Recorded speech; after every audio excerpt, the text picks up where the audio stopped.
And ఇప్పుడు వచ్చేసి నేను బ్యాంక్ జాబ్ వదిలేసి నేను సాఫ్ట్వేర్ జాబ్ వస్తాను, which is not at all correct. ఎందుకంటే నువ్వు సెక్యూర్డ్ లైఫ్ వచ్చేసి ఇక్కడ నీకు సెక్యూరిటీ ఉండదు. సాఫ్ట్వేర్లో నేను 200% I'm not going to recommend any one to come software. ఎందుకు రావాలి? అండ్ దాంట్లో నీకేంటి, నీకు ఫినాన్షియల్గా నీకు అంత పడ్డను ఉండదు. అంటే ఫినాన్షియల్ సెక్యూరిటీ, జాబ్ సెక్యూరిటీ ఉంటుంది, సాఫ్ట్వేర్లో అది ఉండదు. ఇంకొక విషయం ఏంటి అంటే అనుకోవచ్చు, అరే నేను కొంచెం క్వాలిటీ టైం నా ఫ్యామిలీతోనే స్పెండ్ చేయొచ్చు కదా అంటే, అది అన్ని టైమ్స్ పాసిబిలిటీ ఉండదు. We have to balance. ఇక్కడ చాలామంది కూడా వాళ్ళు బ్యాలెన్స్ చేసుకోలేక ఈ family life, personal life, work life ఇదంతా కూడా ఇప్పుడున్న మోడర్న్ వరల్డ్లో, ఇప్పుడున్న సొసైటీకి అనుగుణంగా యాప్ట్ అవ్వాల్సిన అవసరం ఉంది.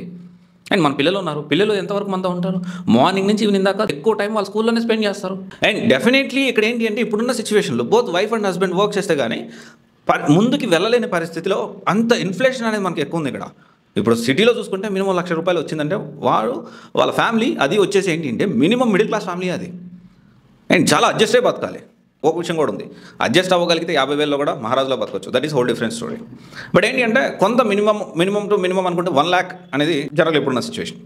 అండ్ ఇదంతా వదిలిపెట్టేసేసి బ్యాంక్ జాబ్ అని ఒకవైపు అంటూ ఉంటే, ఇంకొక వైపు వచ్చేసి జాబ్లో జాయిన్ అయిన వాళ్ళు, వామ్మో వద్దురా బాబు ఈ జాబ్ వద్దు, ఏమొద్దు, ఏదైనా పోయి చచ్చిపోతే బాగుండు, లేకపోతే ఏదైనా బిజినెస్ పెట్టుకుంటా, టీ కొట్టు పెట్టుకున్న ప్రశాంతంగా బతకొచ్చాడు, అయినా నచ్చినప్పుడు ఓపెన్ చేస్తారు, లేకపోతే క్లోజ్ చేస్తారు. ఇలాంటి సిచ్యువేషన్స్ ఉన్నాయి.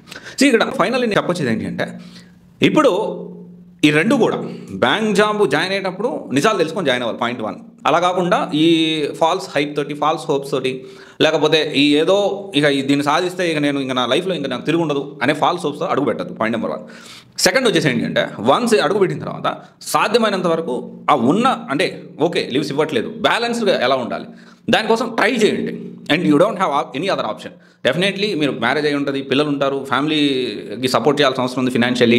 అండ్ ఇదంతా మనసులో పెట్టుకొని మీరు మెంటల్లీ బ్యాలెన్స్గా ఉండడానికి ప్రయత్నం చేయండి.